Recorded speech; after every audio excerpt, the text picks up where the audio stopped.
Rising interest rates are causing new headwinds in the housing market. Our next guest, though, says any slowdown should be relatively short-lived. Fortune Brands Home and Security CEO Nicholas Fink is joining us now. And Fortune Brands Home and Security, home to a lot of different brands that people use in their houses. Moen Faucets, for example. Master Lock is another one of your brands. So talk to us about what you're seeing in this current cycle. Well, in the cycle right now, you're at a point where, we have seen a lot of home price appreciation. You are seeing, obviously, mortgage rates go up significantly, and that does put pressure on the consumer and the affordability of housing, right? And so what you'd expect to see, and we've seen in prior points in the cycle, is you do see a slowdown in new construction. You may see a slowdown in home sales turnover, but ultimately, the market remains fundamentally underbuilt. There are huge demographic tailwinds and need for housing, particularly in our core U.S. market. And there's this little thing called supply and demand, which will always come back into effect over time. And so the fundamentals of housing are very strong and very intact.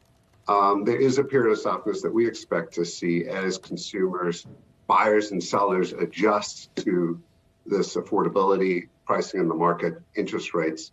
And we've usually seen that take, anywhere between 1 to 3 quarters, and then the market digests it, and people get back to some home turnover. Ultimately, as I've said, housing is not a discretionary purchase. The timing of housing may be discretionary, but ultimately it's not a discretionary purchase, and people come back to the marketplace. Nicholas, we were talking earlier on about a company called, I'm sure you know, Generac, and they warned this morning about higher inventory levels in the channel. Now, you're a major player at Home Depot and Lowe's. I mean, what are you seeing from these home improvement chains in terms of inventory, given things have slowed down?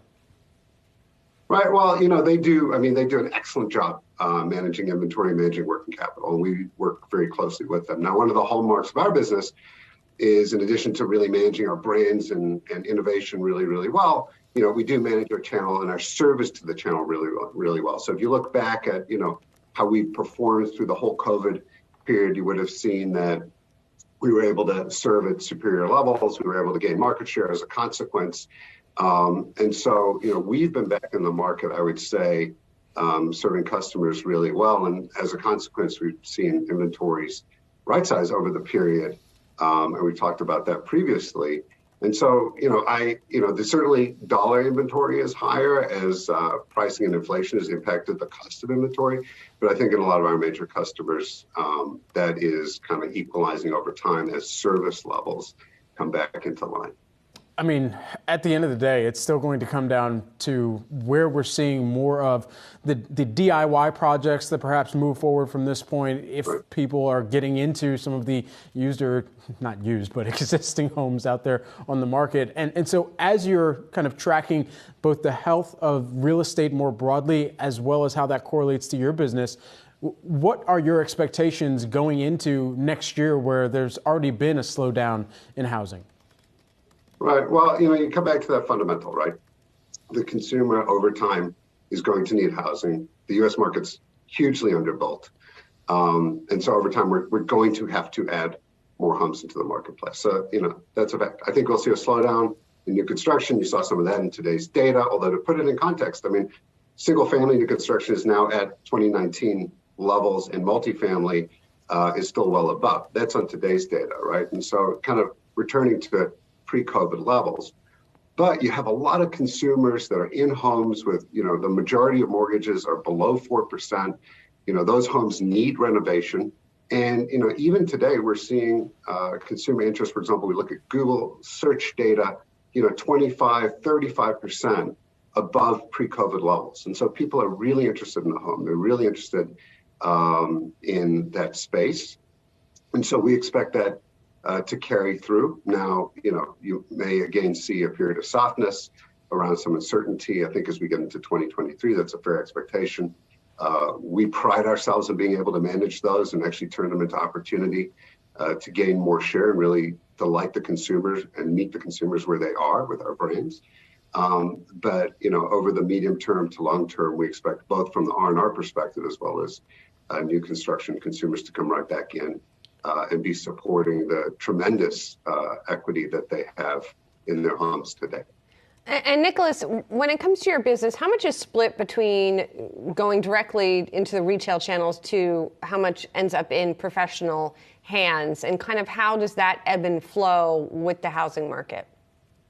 Yeah, I mean, we're still, very heavily geared towards, let's say, the wholesale channel. So if you think about it, it's probably 2/3, 1/3. Similarly, for renovation and repair, we're 2/3 new construction, more, 1/3 or less, with some international markets as well.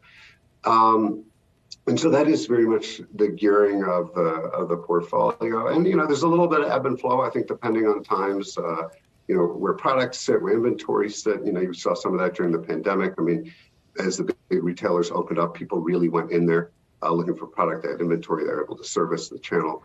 But that's our broad exposure. But we really focus on meeting the consumers where they are. And, one of the big drivers, I think, in the home market over the next period is really going to be creating affordable homes for consumers in the U.S. And you'll hear the builders talk a lot about the work they're going to do to create affordable homes. We've geared our portfolio to be at the heart of the market. And so whether it's a consumer that's moving up through the price points with some of our higher end brands and offerings, or whether it's really at that heart of the market, we've had the portfolio very, very geared to meet them there at good margins. And so we'll continue to do that and continue to leverage the brands and the innovation to be at that point. And I think that's going to play very strongly through, both the retail as well as the wholesale channels. Nicholas, I recently got a new faucet, and it's one of those touchless faucets. And once I installed it, I'm like, wow, why have I not been using this the past 10 years of my life? I'm glad I traded up to get it. I mean, the thing just works. It's good. But what type of innovation? What's the next big product for a brand like a Moen? Well, I'll tell you, I mean, as we, as you may know, we're taking the company through a separation of some of our businesses now. One, our cabinets business that's, really going to focus on being the best in that industry. But then the rest of the business, and you're touching on sort of our water management business, is really going to be focused on supercharged categories. So things that are connected, water management, outdoor living, things that really, really drive consumer value. And that experience you have, I'm smiling because I hear that all the time. People are like, I got this in, and how did I ever live without it? I mean, we're actually taking that product line as an example to a completely connected ecosystem inside of the house. I mean, it's the touchless faucet that's going to be connected to, or already is, an AI system that understands water flow in your house, can tell you if you've got a leak, can shut your main down if you're going to have a catastrophic leak, will save just an absolute fortune for homeowners, and insurers, can protect you from freezes, can protect you from health threats by managing your water supply. And so that experience you're having is really one of the most exciting moments in our industry, is really this convergence from, historical kind of mechanical water management into these connected products that we have in the marketplace. Nicholas, I wish you would have told me that before. I would have not gotten this touchless. I want to know when there's leaks. I mean, that makes sense to me. That's a good product. That's a good product. We can help you out with that. No problem. All right. Nick, you got anything that's going to help Amazon packages from getting stolen? We do have some great security products in our Master Lock portfolio. And again, becoming more and more kind of connected and remote is kind of the big driver of that portfolio. So stay tuned. All right, we'll accept that for now. Nick Fink, who is the Fortune Brands Home and Security CEO, we appreciate the time here with you today.